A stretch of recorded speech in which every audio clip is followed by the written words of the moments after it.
Equilibrio del electrolítico, parte 2. A grandes rasgos. La parte renal, no solamente podemos, o bueno, ¿cuál sería, en el caso de ustedes, la principal situación en la cual pueden dañar el riñón? Mal consumo de agua. ¿Cómo consumimos el agua? Por la nariz. Consumo inadecuado. Por la oreja. Por la nariz. Consumo de bebidas gaseosas en exceso, alcohol. No solo el contenido gaseoso. Bien, bebidas que tengan alta cantidad de solutos, que ahí se pueden estar las gaseosas, que no tomen la cantidad de agua necesaria al requerimiento de su agua corporal total, y el principal factor, bueno, tres en el caso de ustedes, usar medicamentos. Bueno, buen aporte, según una investigación que han hecho mis queridos estudiantes, ya que están más arriba. A ustedes no los conozco, entonces ellos indican que sí hacen mucho automedicación, o preguntan a colega X o buscan en chat GPT y automáticamente ya utilizan el medicamento en cuestión, lo cual pues sí puede llevarlos a un proceso de daño renal si la dosis es inadecuada o si el consumo es crónico. ¿Qué más?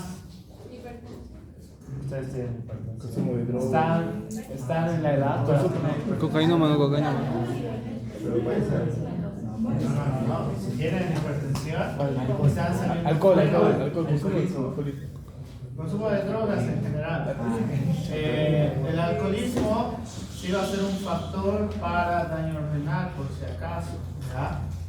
El consumo crónico de alcohol es diferente al alcoholismo. El alcoholismo es un trastorno psiquiátrico. El consumo crónico de alcohol es algo que hacen habitualmente, y según me dijeron, sobre todo el paralelo 100 del quinto semestre. Según lo que me explicaron mis otros colegas, entonces, bueno, eso ya no sé, mis otros colegas les conocen mejor, supongo. El tabaco también estaría relacionado con el tema de probabilidad de factor de riesgo para hipertensión arterial. Sí, también puede causar una afección a nivel renal. ¿Qué más? Y el top 1 para ustedes. Ya. La secreción de hormona cortisol nos puede llevar a un proceso inflamatorio y además trastornos del sueño. Los trastornos del sueño nos pueden llevar a diferentes lesiones a nivel micros. A nivel micro, ese es el término correcto. A nivel micro nos puede llevar a lesiones por un proceso largo, hasta 10 años, y de ahí, a partir de acá a 10 años, pues mayor probabilidad de trastornos renales. ¿Ya? Eso es un artículo que salió ayer justo. Las lesiones micro pueden estar presentes desde una edad de 18 años. Entonces, el problema es que la función renal se mantiene, pero a lo macro del riñón, pues aparentemente no hay nada, pero todo lo que ustedes están haciendo y no haciendo los va a llevar a que tengan un problema renal hacia el futuro, ¿ya? Por el cual podemos tener diferentes alteraciones a través de las células epiteliales, las células endoteliales, a través de la membrana glomerular, a través de alteraciones en el espacio como tal, la cual pues podríamos tener trastornos como a través de las alteraciones de las células epiteliales. Esta es la famosa formación en forma de jiba, ¿ya? Es un trastorno autoinmune principalmente, pero se ha visto que en casos inflamatorios crónicos sí nos podría llevar a estos procesos, en los cuales pues tendrías que hacer todo mal, literalmente. Por el cual, el riñón no solamente tenemos que pensar que no he tomado agua y a través de esto pues está ocurriéndome que tengo algún problema renal, sino que diferentes alteraciones en relación con las células, la membrana, etcétera, etcétera, pues esto nos puede llevar a una alteración en la función renal y que posteriormente tengamos patología. ¿Por qué es importante saber si tenemos patología o no? Porque el riñón va a tener uno de los efectos más importantes en relación con la carga de sodio, que según lo que refiere el libro de fisiopatología, dependiendo de la característica de ingreso de sodio, es decir, a través de la ingesta de sodio, pues en teoría deberíamos tener la misma cantidad de pérdida, ¿ya? A menos que tenga un déficit. Si tengo un déficit, ahí voy a empezar un proceso fisiológico, como ustedes recordarán, por fisiología celular, en la cual a través del proceso de la homeostasis vamos a empezar a pasar de líquido extracelular a líquido intracelular la cantidad de sodio necesaria para volver a la parte de la homeostasis, y que la parte que se necesita en el líquido extracelular, porque tiene mayor cantidad, pues la poca cantidad restante se va a ir a través de la excreción, ¿ya? Que va a ser a través de la orina en el 85% de los casos, en el resto a través de todo lo demás, sudor, lágrimas, ¿ya? O sea, si lloran mucho igual pueden tener una gran pérdida de sodio, sí, sería así. Así que dejen de pensar en su expareja. Ya pasó 14 de febrero, ya les han engañado. Trastornos hipovolémicos. En este espacio, en los trastornos hidroelectrolíticos, tenemos que dividirlo en trastornos hipo, e hipervolémicos, que puede ser con hipovolemia, hipervolemia, hipocalemia, hipercalemia, hipocalcemia, hipercalcemia, ¿ya? O sea, es muy variante. Por eso es importante que hayan aprendido así equilibrio hidroelectrolítico, como te enseña el Guyton. ¿Por qué? Porque todos los libros de fisiopato, la relación que yo he hecho no es desmeritando los otros libros de fisiología, pero la base que tienen es muy básica, ¿ya? Por el cual, para poder entender esto, sí necesitas tener un poquito más de conocimiento, y si no lo tienes, esto va a estar complicado, ¿ya? Trastornos hipovolémicos, en definición, ¿qué podríamos decir para que tenga un trastorno primero hipovolémico? En dos. Hay que pensar solamente en dos cosas. Bien. Levante la mano, por favor. Ya, uno, a través de hemorragias, que entra dentro de la categoría de disminución de la volemia, pero en este caso no es tan habitual en relación con el sodio.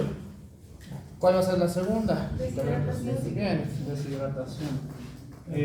Pipí, sangre y líquido.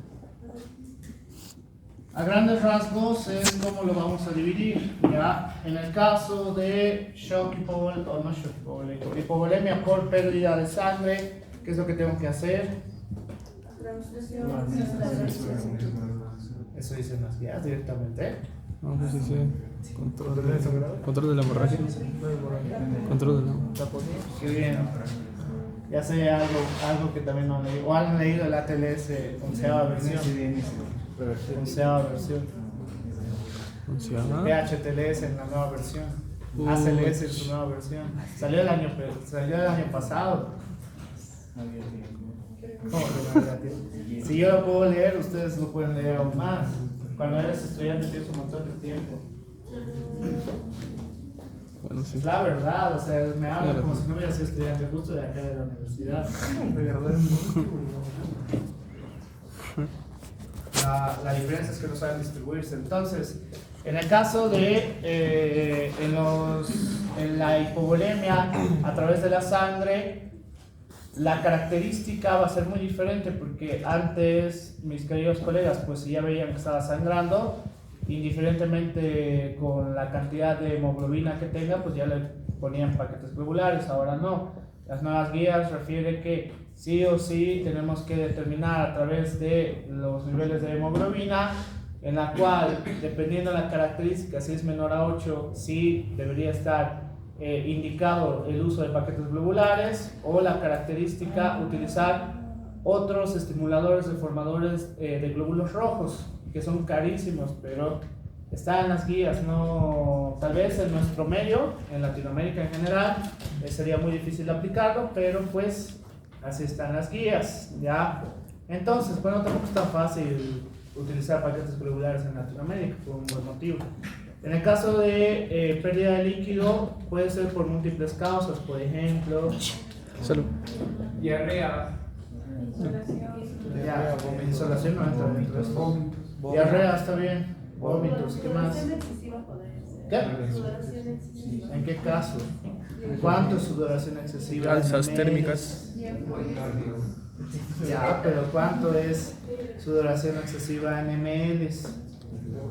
100. 200 ml. Sí, sí, sí.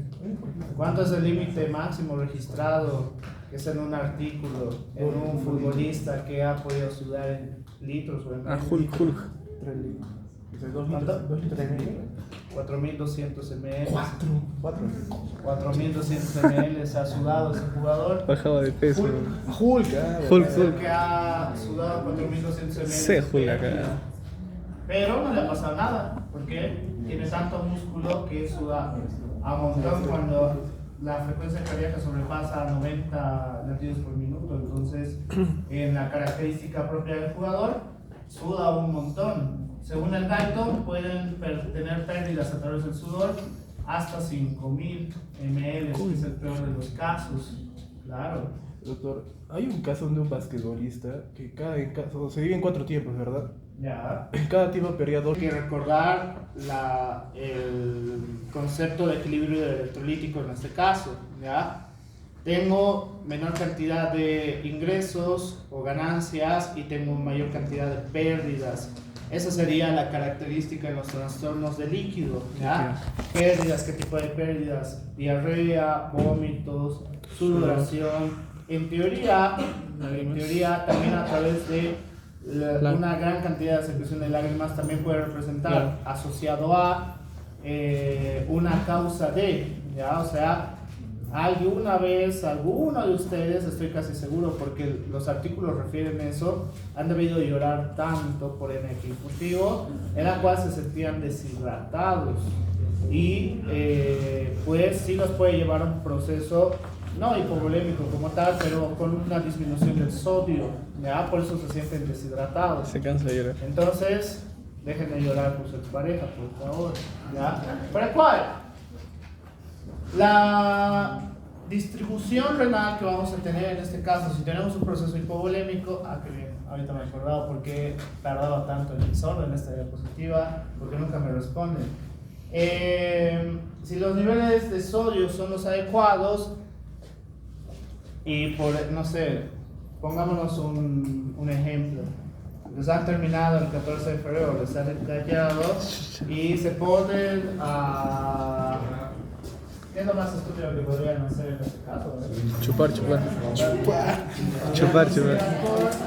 Y entonces están llorando y luego están vomitando y demás cosas. Claro. ¿Qué es lo que podría ocurrir? Coma. ¿Cuánto de pérdida pueden tener en ml aproximadamente en esos casos? No, mucho más. 10 litros ya para 10. No, tampoco tanto. Ahí estaría haciendo un shock hipovolémico. Doctor, no, pero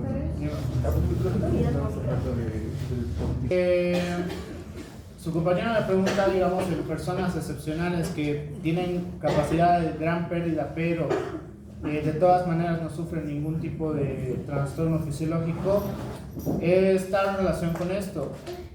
En teoría, lo que nuestro cuerpo pues hace es una gran pérdida a través de la parte renal también, ¿ya? Una forma de contrarrestar esto es la activación del sistema renina-angiotensina-aldosterona y además asociado la hormona antidiurética, ¿ya? Por el cual, según el Guyton y según los libros de fisiología, No hay otro lugar con mayor cantidad de pérdidas en relación como es a través de la orina, ¿ya?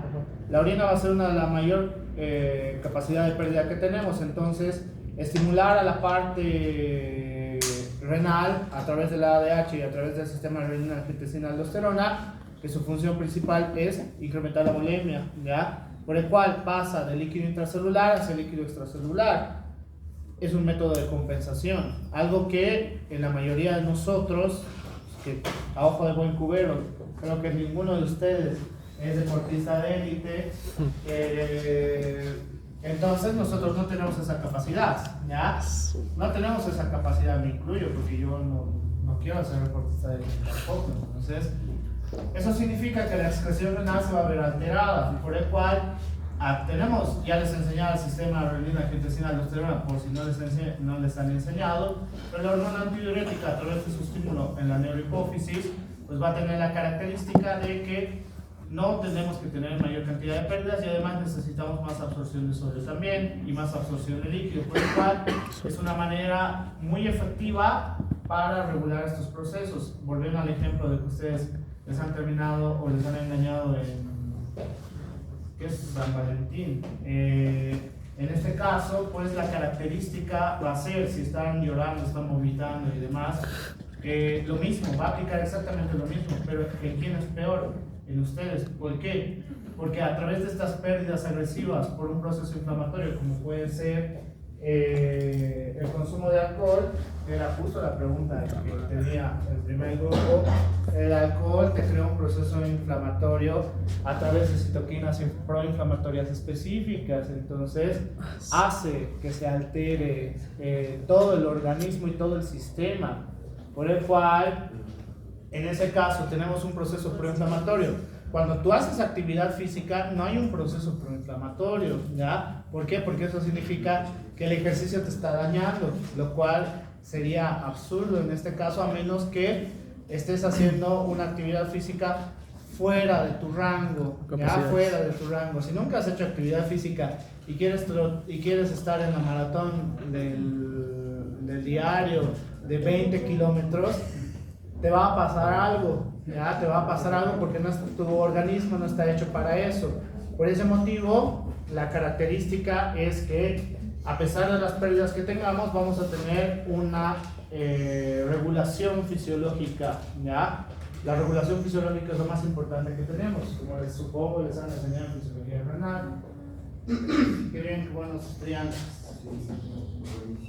Entonces, lo que les decía hace un momento, solamente hablando de hiponatremia, pues vamos a tener hiponatremia hipertónica, pseudohiponatremia, hiponatremia hipotónica. Dentro de la hiponatremia hipotónica vamos a tener la hipoisohipervolémica. Entonces, todas son importantes. La hiponatremia hipertónica va a estar en relación con partículas osmóticas confinadas al líquido extracelular, ocasionando hiperosmolaridad, desplazamiento de agua al exterior de la célula, trastornos en la regulación, dilución del sodio sérico. En el caso de pseudohiponatremia, excesivas concentraciones de lípidos o proteínas, reducción del contenido acuoso al 97% del plasma con analítica errónea. En hiponatremia hipotónica hipovolémica, pérdida primaria de sodio por el riñón, la pérdida del tracto gastrointestinal, lo que les he dicho hace rato, disminución secundaria del agua corporal total y disminución del sodio. Dentro de la isovolémica, aporte excesivo de agua asociado a insuficiente depuración renal de agua libre, aumento del agua corporal total sin cambios en el sodio. En la parte hipervolémica, disminución del volumen circulante efectivo, hipersecreción osmótica de ADH, disminución del índice de filtración glomerular, aumento del agua corporal total y el sodio total, ¿ya?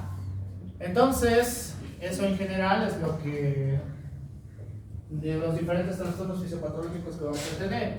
Como no es necesario que yo explique la fisiología, me voy a ir directo al punto, ¿no?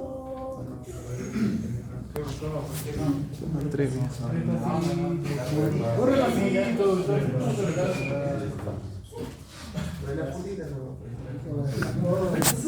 Ahora, ¿cómo hacen que se caliente tan rápido el ambiente?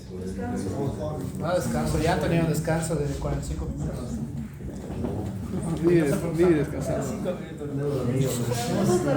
Su vida es un descanso,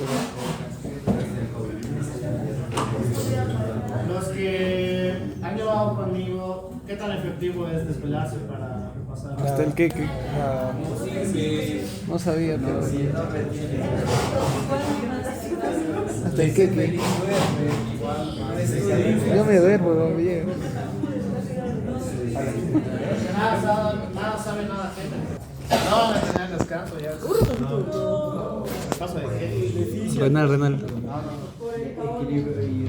Tiene su gaito ahí. Yo lo he perdido. El paso si quieren. Pero en español, lo claro, la nueva versión. Entonces, En portugués. dentro de las hiponatremias, las hipo, iso, hiper van a ser más habituales en comparación. Por eso dentro del libro nos refiere que la pérdida renal de sodio puede estar en relación con diuréticos, diuresis osmótica, nefritis intersticial, cerebro perdedor de sal relacionado con la capacidad del centro osmolar, por si acaso, hipoaldosteronismo, pérdida extrarrenal de sodio a través de pérdidas gastrointestinales, cárneas de secuestro a través de la pancreatitis, que supongo que tiene fases la pancreatitis. A través de las quemaduras, principalmente quemaduras de segundo grado y tercer grado, hiponatremia hipotónica isovolémica, síndrome de antidiuresis inadecuada, hipersecreción osmótica de hormona antidiurética, hipocortisolismo, hipotiroidismo, aporte insuficiente de soluto, hiponatremia asociada a actividad física, hiponatremia hipotónica hipervolémica, vamos a tener insuficiencia cardíaca, síndrome nefrótico, insuficiencia hepática, insuficiencia renal. Entonces, No entiendo. ahora sí lo divertido, tenían que saber físico. No. Por el cual, dentro de las etiologías de hipovolemia con hiponatremia, es lo correcto, hipovolemia con hiponatremia, el más fácil de explicar es ingesta inadecuada. ¿Por qué ingesta inadecuada? ¿Qué estamos haciendo mal? No ingerir. Muy concentrado. Puede ser, ¿no? Lo que he dicho. Mucha coca. No dije mucha cantidad excesiva o muy poca. Pero es hipovolemia con hiponatremia. Hipovolemia con hiponatremia. Depende de qué tomamos. ¿Qué tipo de agua? Depende de qué tipo de agua tomamos. Depende. Hay distintos tipos de agua. Hay distintos tipos de agua. Hiponatremia. Mucha. Agua pesada. Ya. A ver, dentro de la ingesta inadecuada tenemos que tener un concepto que supongo que lo manejan en fisiología, ¿no ve? En la cual el agua corporal total va a ser muy importante, pero a partir del concepto de, voy a tratar de doblar un poquito, porque estoy seguro que los de allá no ven, cambiarlo. Pero Padilla no quiere, dice que es envidioso. Toda la vida. Entonces, puede ser también, ¿no? Pero es que me da flojera moverlo una vez. Sí, ahí nomás, ahí está bien. Ahí te hace Paulito. El agua corporal total, igual no se ve, Lo pongo más allá. No hay, no, por favor. Apaguen el data. Sí, ayer sabes taparlo, ¿no? Ah, sí, tiene. Baja el diafragma del. Va a ser muy importante en su relación con el DIC y el DEC. Sí, pero ¿qué tenemos que aprender? O bueno, ¿qué se supone que ustedes ya saben? En la cual tenemos que relacionarlo con los ingresos. O sea, el concepto se maneja ya completo en este aspecto. En la cual los ingresos, solamente uno va a ser un ingreso totalmente palpable, que va a ser el consumo de agua, ¿ya? En la cual literalmente pues estoy consumiendo 1 litro de agua. Esto puede representar 1 litro de ingreso a través de la parte del líquido extracelular, ¿ya? Es el único, pero de ahí tenemos que contabilizar la cantidad de porcentaje del resto, en la cual acá ya solo vamos a hablar como ingresos en porcentaje. ¿Qué tipo de porcentaje ustedes que ya han llevado oficio? Ingresos en Debería ganar. porcentaje. O equilibrio de electrolítico. Por grupo, ¿cómo no voy a saber eso? Ya, bueno, qué malos estudiantes que son. Bueno, entonces, Del agua corporal total en varones no es 60%. ya, pero ahorita estoy hablando en relación con los ingresos en porcentaje. ¿Qué ingresos podemos contabilizar dentro de alimentos sólidos? La gran mayoría de alimentos va a tener la característica de contar con un porcentaje de agua, excepto la carne seca. Aquí le dicen charque. El charque tiene un 1% de agua, por el cual no representa como ingresos de líquido como tal, ¿ya? El resto de los alimentos tiene un porcentaje de agua, por el cual si yo quiero hacer un cálculo adecuado, tengo que saber cuál es su tipo de alimentación durante el día, ¿ya? El tipo de comida que tenga. Ese porcentaje de comida, los líquidos que consuman técnicamente también representa un porcentaje de líquido, ¿ya? Sean gaseosas, sean jugos, sea lo que sea, menos el alcohol por si acaso. El alcohol no cuenta, ¿por qué? Porque es diurético, ¿ya? Entonces lo que tú consumas de líquido a través del alcohol, Lo vas a excretar. de todas maneras la vas a perder. Claro. Así que por ese motivo tengo que hacer un conteo de los porcentajes. De ahí tengo que hacer un conteo de las pérdidas. No sé ni por qué estoy explicando esto. Sí, eso me hizo Está en el hacer. Gaiton. No, mentira. De las pérdidas tengo que dividirlas en dos: pérdidas sensibles y pérdidas insensibles. Dentro de las pérdidas insensibles están... Sensibles y sensibles. Más fuerte, no te escucho. No, pérdidas insensibles no. ¿Qué? Exhalar. ¿El qué? No, uy. Esto ya es grave que no sepan. Pérdidas Exhalar. insensibles. Vamos a tener como pérdidas insensibles Exhalar. cosas que no podemos calcular. ¿Ya? No es que Exhalar. puedo agarrar un vaso y decir tiene 10 ml de pérdida como tal. Ya con el sudor igual se puede. por si acaso. Una de las pérdidas insensibles más importantes que vamos a tener es la respiración. El proceso respiratorio tiene un porcentaje de pérdida en la cual aproximadamente en el peor de los casos va a representar 200 ml cuando tenemos un aumento de la frecuencia respiratoria. ¿Ya? Pérdidas insensibles, el principal de todos, pérdidas sensibles. Ahora sí, sudor, lágrimas, orina, heces fecales, Vómitos. me estoy olvidando alguno.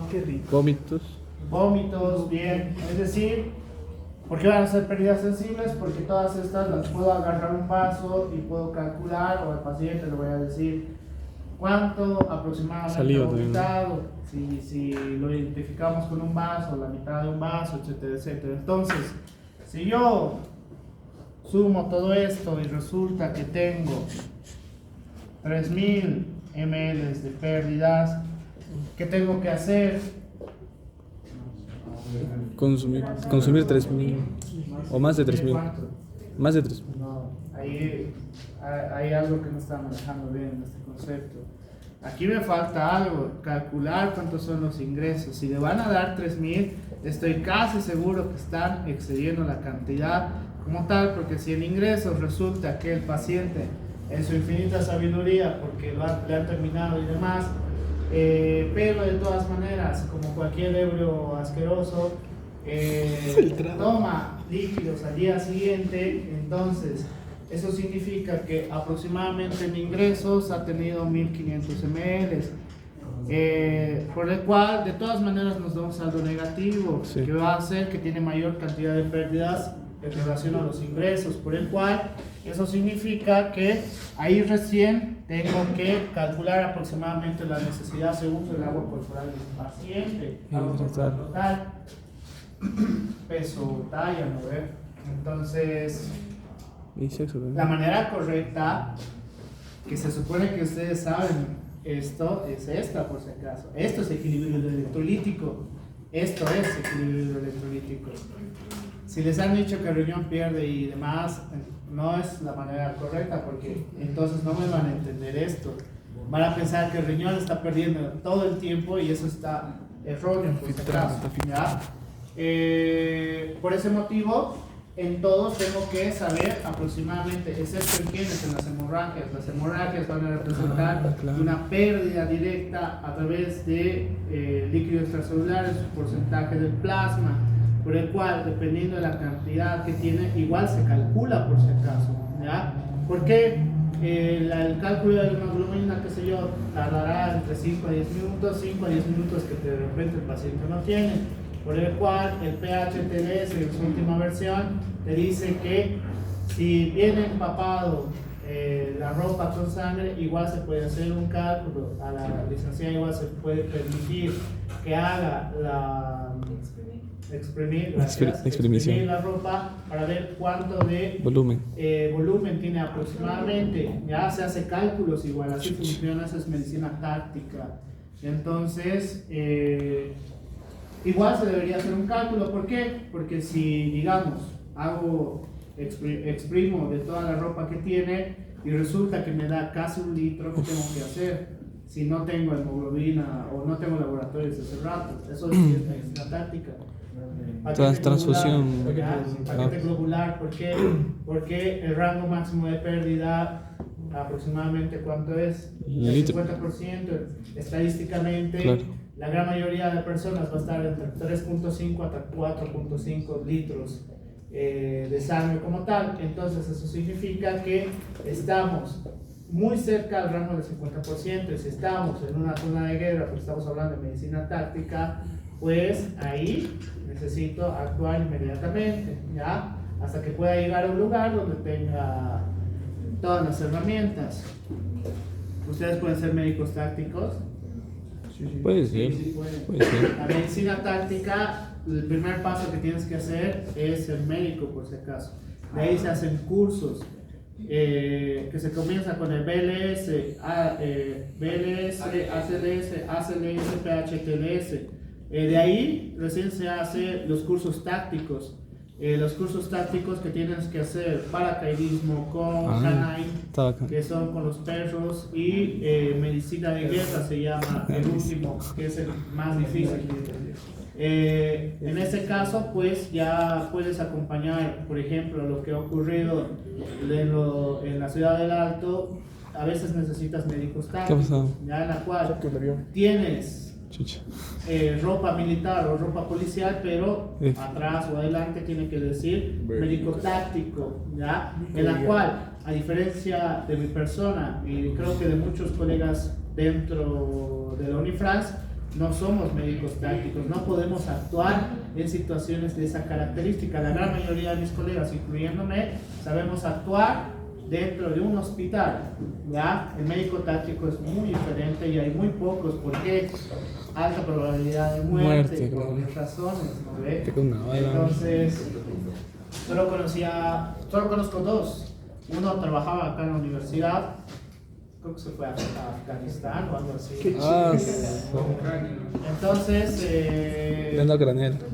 si quieren otra especialidad, que técnicamente no es una especialidad, pero sí es otra manera de hacer la medicina, pues pueden hacerlo también. Ya si está un poquito loquito, si les gusta la acción, ya a un nivel muy alto, pues pueden ser médicos tácticos.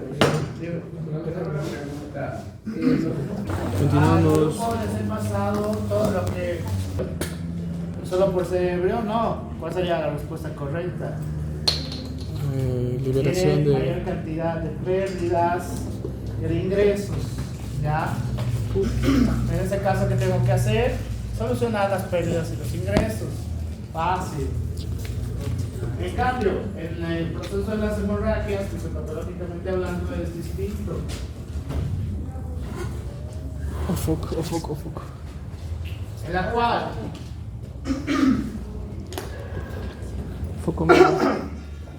una hemorragia mayor a 500 ml aproximadamente nos puede llevar a un proceso de hipovolemia, en la cual en el proceso hipovolémico vamos a tener ahora sí, ¿verdad? Gabito. Tenemos una intervención. Ahí viene.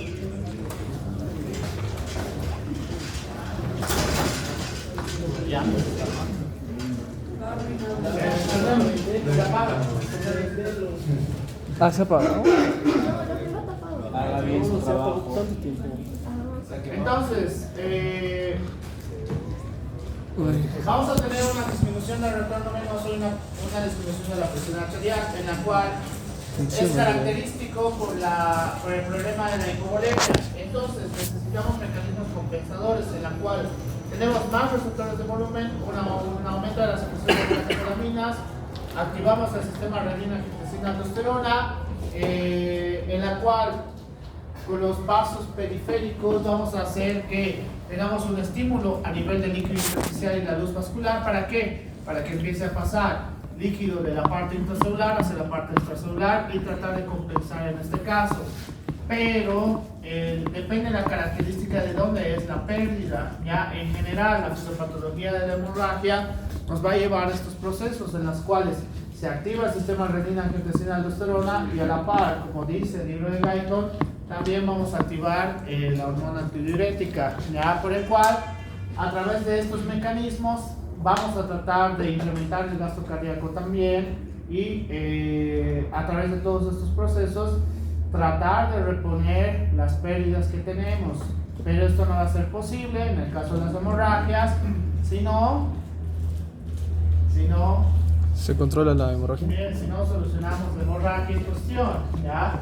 Entonces, uno de los principios que dice el ATLS es que primero tenemos que controlar la hemorragia y luego entender cómo funciona la fisiopatología en cuestión, ¿ya? ¿Por qué? No.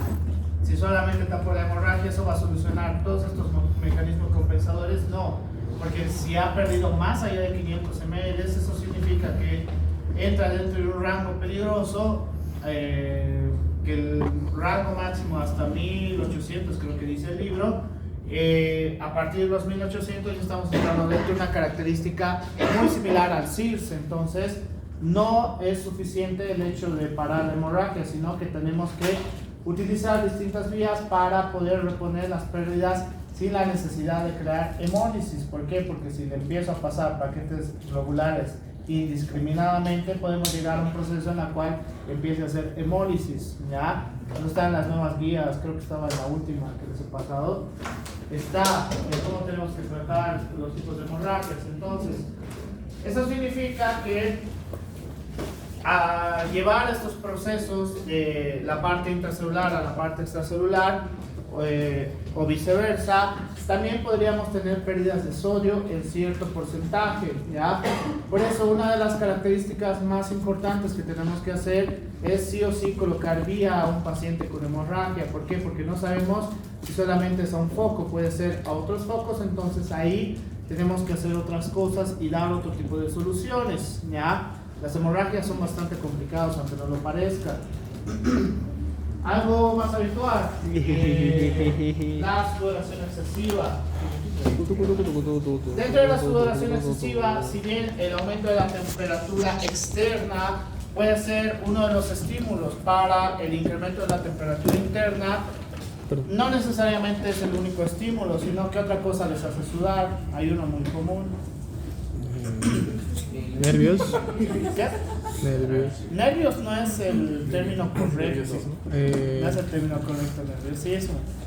Taquicardia, A taquicardia. ver, es que en general nervios puede ser muchas cosas. Que yo vaya y esta es otra cosa. Y te pregunte fisiopatología de esto y si les digo con un tono de voz agresivo, estoy casi seguro que les voy a hacer sudar, ¿ya? Pero si, no sé, alguno de ellos va y le dice a su crush, varón o mujer, me gustas, y todos están escuchando y frente a todos les dice que no, igual van a empezar a sudar, ¿ya? Pobre huevón. Eso no es nerviosismo, sino Ansiedad. la ansiedad. Hormonal, ¿ya? Las hormonas, el cortisol principalmente puede estimular, muy similar a lo que ocurre con los sensores térmicos de la piel, hacia la médula espinal, en la cual a través del hipotálamo el estrés y la ansiedad, y está ahí, el estrés y la ansiedad puede llevarnos a también una liberación de todas las vías de secreción para la formación y secreción de sudor, ¿ya? Entonces eso significa que si yo estoy bajo mucho estrés, puedo sudar grandes cantidades más allá de 1000 ml. Sí, hay algunos pacientes que tienen esas características, por el cual estas personas tienen que tener una buena cantidad de ingresos, ¿ya? ¿Por qué? Porque tienen gran cantidad de pérdida también. Entonces, no solamente tenemos que ver el tema de la temperatura como tal, que sí, la literatura de Dayton te dice que el sudar está relacionado directamente con disipación del calor, ¿ya? Del medio interno, no con hacer bueno, mal ejercicio y demás.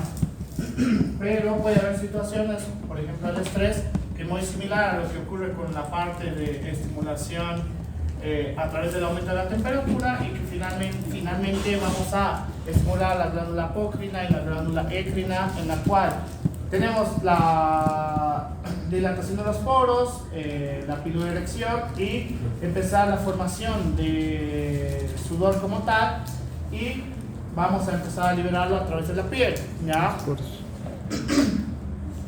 Por el cual es una causa para procesos hipovolémicos hiponatrémicos. ¿Por qué? Porque a partir de esto sí vamos a tener la característica de pérdida de sodio, ¿ya? Por el cual, por ese motivo, que ya les había dado la charla el día jueves, por eso tenemos que saber si vamos a hacer actividad física, qué deberíamos consumir. Ya les he dado categorías. Agua, bebidas hidratantes, suero y otros. El suero no. Un suero que Suero para patologías. No, dije todo, pero. Bebidas hidratantes, no suero. Suero de la marca, no sé. Pero igual el suero, ¿entra como suero o no? No sé, de una marca, ese suero. El suero, pero sigue siendo un suero. Pero vale. Claro, pero no se debería. Qué rico Muy suero. diferente a qué ocurriría, no me acuerdo qué hice acá, con esto, pero sí está relacionado.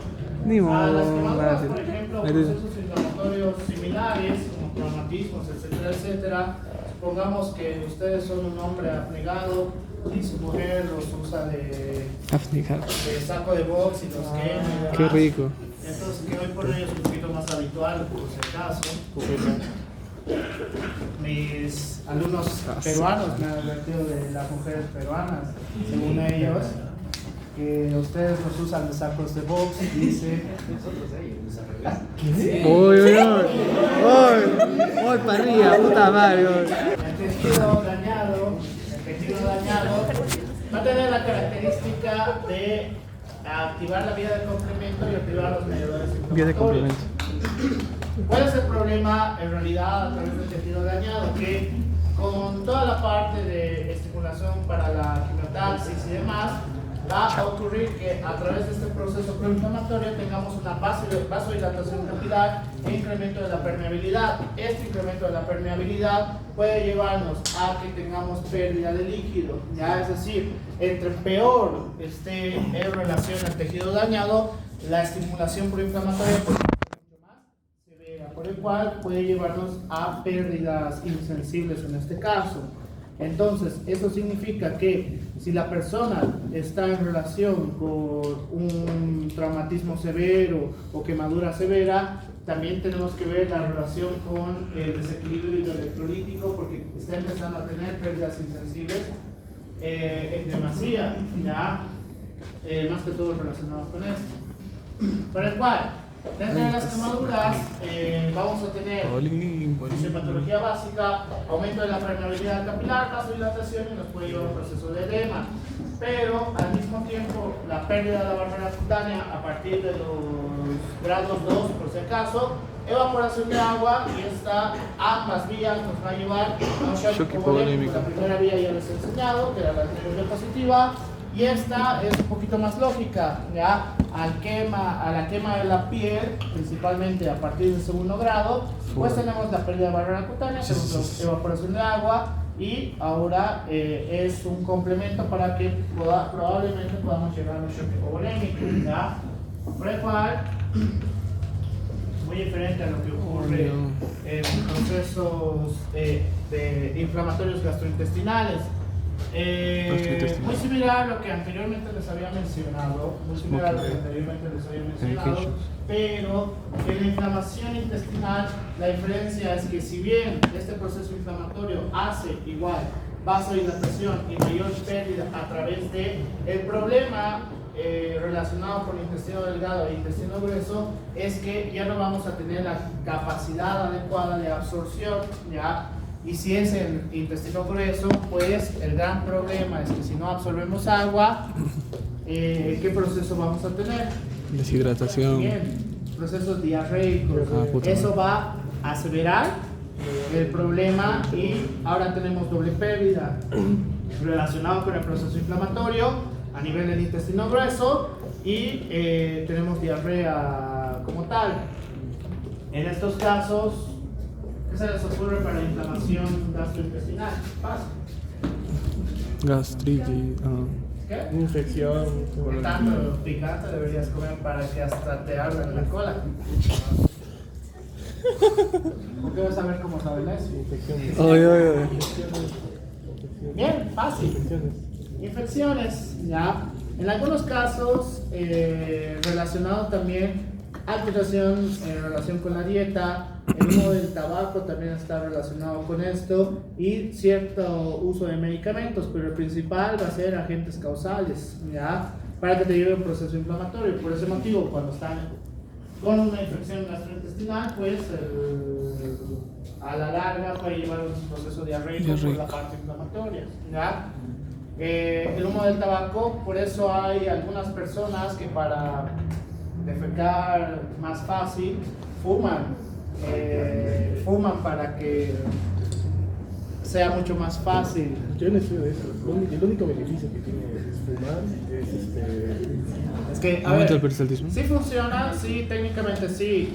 Crea un proceso inflamatorio a nivel intestinal. Entonces, como crea un proceso inflamatorio, ya no absorbe tanta cantidad de agua, por el cual, en teoría, sí va a defecar de manera más fácil. Pero a ver, pregúntame a mí, tener cáncer pulmonar y un daño inflamatorio crónico por fumar, ¿vale la pena por solo 5 minutos de liberación? de pujar. No sé, pero según yo no. Pero bueno, hay muchas personas extrañas. Puedes utilizar laxantes, hay otras soluciones en vez de fumar, ¿ya? Las dietas severas sí te pueden llevar a procesos de inflamación crónica. ¿A qué me refiero con dietas severas? En las cuales solamente comes un tipo de alimento, ¿ya? Por ejemplo, la dieta keto igual no se recomienda para todas las personas. Es muy peligroso porque te puede llevar a procesos inflamatorios crónicos. Cualquier dieta extrema te puede llevar a procesos inflamatorios crónicos. Ay, no, los síndromes. Ya. Vamos a tener dos síndromes Síndrome muy de Bartter. extraños, porque según la literatura sí puede representar en el 10, no, mucho, en el 5% de probabilidad de que te encuentres con estos pacientes, en las cuales más que todo está relacionado con alteración a nivel renal a través de transportes, ¿ya? Como va a ser el síndrome de Bartter y el síndrome de Chiderman. En el caso del síndrome de Bartter, vamos a tener dos, que va a ser el tipo 1 y el tipo 2. El tipo 1 está más que todo relacionado con los cotransportes, muy similar a lo que ocurre en la bomba sodio-potasio TPasa, pero en este caso el cotransporte sodio-potasio-cloro, en la cual se altera esta bomba, y la característica del síndrome de Bartter es que vamos a tener una disminución de la captación de sodio a través de la alteración de este tipo de transporte, ¿ya? Son trastornos genéticos, por si acaso, no te puede pasar esto a menos que sea un trastorno genético, no hay otra manera. ¿Cuál es el tipo 3, que creo que es el más importante? La alteración de la bomba sodio-potasio ATPasa. En el síndrome de Bartter, acá el problema es que la bomba sodio-potasio ATPasa no funciona como debería. Lo mismo, nos va a llevar a que tengamos una disminución del sodio en la parte del líquido extracelular. Mientras que en el síndrome de Gilderman, el cotransporte del sodio-cloro es la deficiencia más importante que vamos a tener. Entonces tenemos mayor cantidad de sodio en la parte intracelular, no mayor cantidad, eso sería erróneo en mi parte de decir. Hay un aumento en el líquido intracelular de sodio y hay una disminución de sodio en la parte extracelular, ¿ya? En la cual en el síndrome de Gilderman tenemos mayor cantidad de pérdida de sodio por la característica de la alteración del cotransporte del sodio-cloro, ¿ya? Son trastornos genéticos raros, pero que según el libro sí deberíamos mencionarlo. ¿Por qué? Porque si tienen pérdidas de sodio, que es lo primero que nosotros vamos a pensar, lo lógico, pero puede llegar a un momento en la cual en realidad tiene cualquiera de estos dos síndromes. Entonces es importante que lo mencione, pero no voy a ahondar mucho en esto porque sería excesivo, ¿ya? Hipovolemia eunatremia. Hipovolemia eunatremia,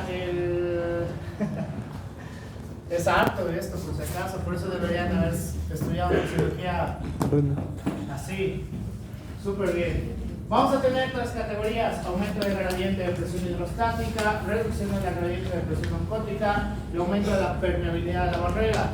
El aumento de la presión de gradiente de presión hidrostática a través de sepsis, vasodilatadores y insuficiencia cardíaca, derecha o izquierda, no importa. La reducción de gradiente de presión oncótica, hipoalbuminemia, sepsis también, traumas, cirugías, quemaduras, enfermedades linfáticas. Y el aumento de la permeabilidad, la sepsis, trauma, cirugía y quemaduras. Esta técnicamente ya les he enseñado cómo, pero voy a mencionar algunas cosas en relación a, ¿ya? En el caso de la sepsis, ¿cómo nos va a llevar al proceso de hipovolemia euvolémica? Hipovolemia eunatrémica, perdón, estoy repitiendo lo mismo. El proceso inflamatorio a través de todas las citoquinas proinflamatorias va a hacer de que tengamos una ruptura a nivel entre la unión de las células endoteliales, ya por el cual a través de este proceso tenemos un edema intersticial, por el cual va a hacer de que empecemos a tener mayor cantidad de liberación, ¿ya?, de líquido corporal a través de, por el cual en los procesos de trauma o los procesos sépticos, uno de los problemas es que vamos a tener un aumento de la pérdida, pero fisiológicamente hablando vamos a tratar de que ese líquido llegue a algún lugar, ¿ya? Porque no podemos tener gran cantidad de pérdidas. ¿Por qué? Porque si empezamos a tener pérdidas desde la parte intracelular, ¿qué le va a ocurrir al paciente? Desde la parte intracelular. Pérdidas de líquido hacia la parte extracelular. El líquido intracelular hacia la parte extracelular. ¿Qué podemos ver en el paciente? Edema, ¿ya? Entonces, el problema la solución que trata de explicar dentro de la fisiopatología es que esa cantidad excesiva de líquido nuevamente va a tratar de llevarlo hacia la parte intracelular, ¿ya? Entonces, en este proceso de no recuperación, en este proceso adaptativo, sí podemos tener niveles adecuados de sodio, ¿ya? Hasta que si sigue el estímulo, ya sea por sepsis o por el trauma, pues vamos a llegar a un proceso de hipovolemia y hiponatremia como tal. ¿Ya? Insuficiencias cardíacas. Este es según yo más sencillo. Insuficiencia cardíaca derecha y insuficiencia cardíaca izquierda. No quiero explicar fisiología. Por favor. No, ya saben fisiología. Sí, tiene razón, sí, pero no me acuerdo. La memoria es frágil, pero no he explicado eso. Presión hidrostática. Presión hidrostática, ¿cómo funciona? Es la fuerza que ejerce Vamos los líquidos. a una de presión en la cual la fuerza principal que vamos a tener a través de esto va a ser gracias al líquido. En esto se puede dividir en dos, que va a ser agua y Plasma. no, agua y sangre. Sangre. Mientras que la presión oncótica o coloidosmótica, como quieran decirle, electrolitos, proteínas, relacionado con proteínas, electrolitos. puede ir en contra del gradiente de presión, ya por la característica de las proteínas, por el cual dentro de las proteínas vamos a tener muchas, pero principalmente la volumen. Entonces, dentro de la característica vascular, si hablamos de la presión hidrostática, pues toda la sangre que tenemos en este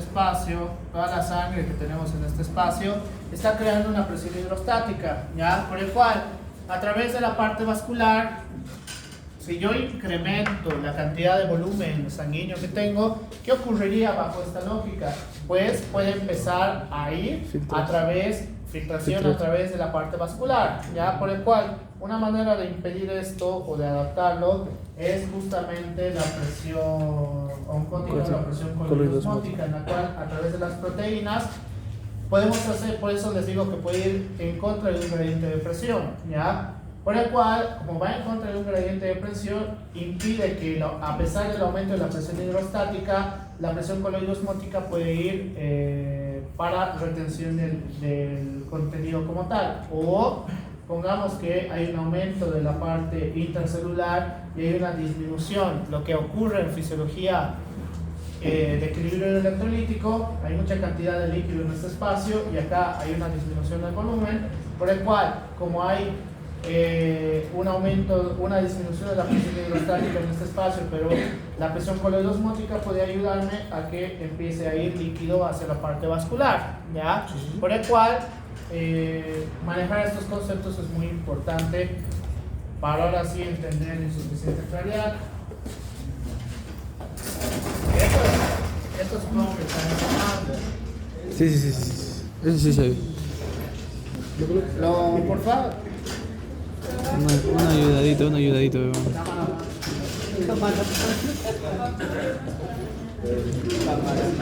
Cámara, hermano. Gracias. La cagada. Entonces, dentro de las características de insuficiencia, vamos a tener dos, que va a ser insuficiencia cardíaca derecha, es decir, el fallo es del lado derecho, y la insuficiencia cardíaca izquierda. Entonces, en ambos vamos a tener la característica de formación de edemas, pero solamente en uno, en ambos vamos a tener edemas, pero la diferencia de los edemas es lo importante para saber qué es lo que ocurre, en la cual la insuficiencia cardíaca derecha te va a dar edemas de Pulmón, claro. edemas de aquí, ahí está. La manera que me han enseñado, la insuficiencia cardíaca derecha te va a dar edemas de miembros inferiores principalmente. ¿Por qué? Porque el fallo de la bomba hace que haya un aumento de la presión hidrostática, sobre todo en relación donde hay un aumento de la presión, que es justamente en miembros inferiores. ¿Eso significa que solamente va a haber edemas en miembros inferiores? No, entre más severo sea la insuficiencia cardíaca derecha, va a empezar a tener mayor cantidad de edemas a nivel del cuerpo en general, en los brazos, etcétera, ¿ya? Mientras que la insuficiencia cardíaca izquierda va a causarnos edema pulmonar, ¿ya? En la cual el fallo de bomba ahora hace que haya un incremento de la presión hidrostática en relación a la circulación menor, ¿ya? Por el cual la insuficiencia cardíaca es muy importante en relación con los procesos de hipovolemia en una atremia. En este caso, una atremia, ¿por qué? ¿Por qué no perdemos sodio? No hay sodio. ¿Cómo puede llevarnos a un proceso hipovolémico? Hay una alteración entre el transporte de la parte extracelular y la parte intracelular, en la cual nuestro organismo, con esta gran cantidad de líquido que tenemos por el fallo en la bomba, ¿qué es lo que va a tratar de hacer? Transportarlo hacia la parte intracelular, ¿ya? ¿Por qué? Porque cada vez tenemos más aumento de volumen sanguíneo y esto requiere un aumento de la presión hidrostática. Entonces, esencialmente lo que va a fallar acá son las presiones. Hay demasiada presión hidrostática y la presión coloidosmótica es insuficiente. ¿Ya? ¿Por qué? Porque el fallo esencial es el fallo de bomba. En estos casos, el tratamiento es muy variante, depende de la característica que tengamos. Nota mental, electrocardiograma de insuficiencia cardíaca. Eso va a venir, eso va a venir, eso va a venir, eso va a venir. Ya se han enseñado eso. Eso va a llegar solo.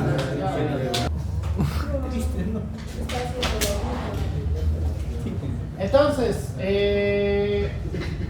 dentro de una de las características, igual en relación con las presiones, ¿qué ocurriría si tenemos una alteración de la presión coloidosmótica? Hay uno que es un poquito más habitual, que va a ser el síndrome nefrótico, ya en la cual la lesión epitelial va a ser la característica y es un proceso no inflamatorio. ¿Por qué? Porque fisiopatológicamente hablando vamos a tener un daño a nivel de los podocitos, que supongo que ustedes recordarán que son los podocitos. Hay un aumento de la permeabilidad de la barrera de la carga glomerular, por el cual vamos a tener un proceso de proteinuria, en la cual el aspecto más importante que necesitamos recordar es a través de la disminución de la albúmina sérica, que esto nos va a llevar a una síntesis hepática de ciertas proteínas, pero en relación al aumento de líquido y demás, pues hay una disminución de la presión oncótica, hay fuga de líquido del intersticio, edema blando, hipovolemia, derrame pleural y activación del sistema renina-angiotensina-aldosterona, ¿ya? Entonces, el síndrome nefrótico es una de las causas en las cuales todavía podemos tener una atremia por la característica en cuestión, pero podemos llevar a un proceso hipovolémico. ¿Por qué? Porque la presión hidrostática es normal, pero ahora no tenemos presión oncótica o presión coloidosmótica. ¿Ya? Fácil de entender, supongo. Por eso tiene que saber. Hay mucha filtración. Esto sabes y entiendes por qué tenemos una alteración hidroelectrolítica. Yo también. Entonces, Diferencia.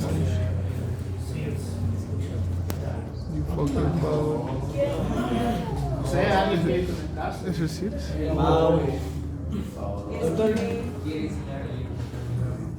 Ya.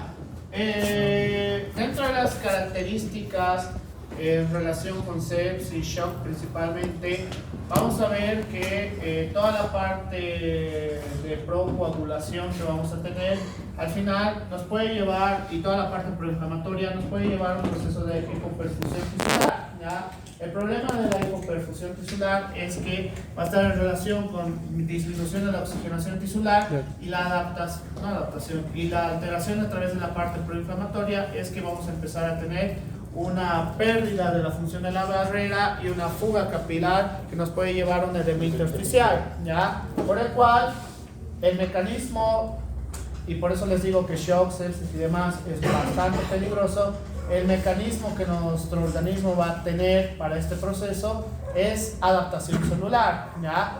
Pero en la mayoría de los casos, pues la adaptación celular va a fallar, entonces nos va a llevar a una muerte celular en la cual tenemos fallo del órgano afectado y posteriormente nos puede llevar a fallo multiorgánico, ¿ya?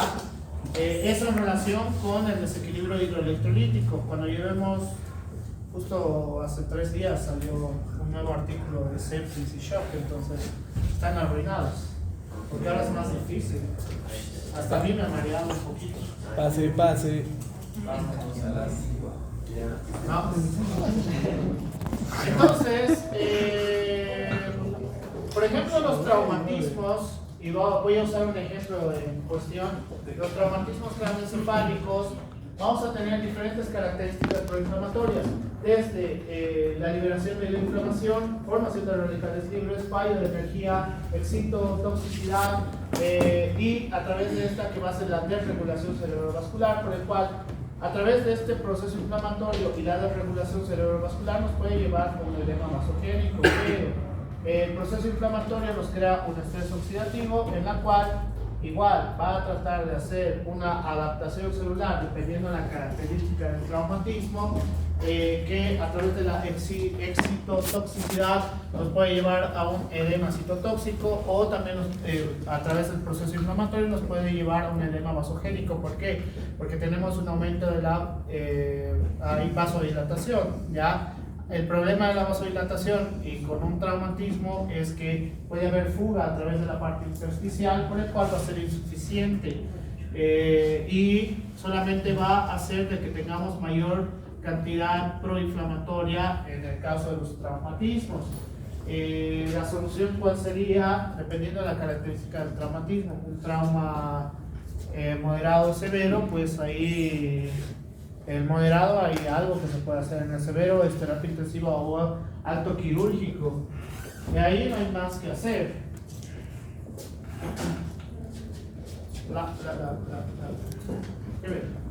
El linfedema, que es uno de los trastornos no tan habituales como tal, lo único que vamos a tener en característica es obstrucción del flujo linfático. Entonces esto nos va a llevar a que tengamos mayor cantidad de líquido en la parte extracelular y tengamos un edema de manera mucho más clara. Ya en el linfedema, a grandes rasgos, la obstrucción del flujo linfático puede ser una de las causas para que tengamos un proceso de hipovolemia y eunatremia. ¿Por qué eunatremia? Porque no hay una pérdida de sodio como tal, ¿ya? Pero hay una alteración hidroelectrolítica en este caso. ¿Qué? Ahora es hipovolemia, hipernatremia. ¿Preguntas? Creo que ya estoy cerca. Solo ha matado un temita, me ha quedado con... Perdón. Espero que ya saben esto. Se supone. Supone malo, güey. No suponga. ¿Quién lo supone? Ahí estoy cerca. Y la cagan. Ahí también le viene ese.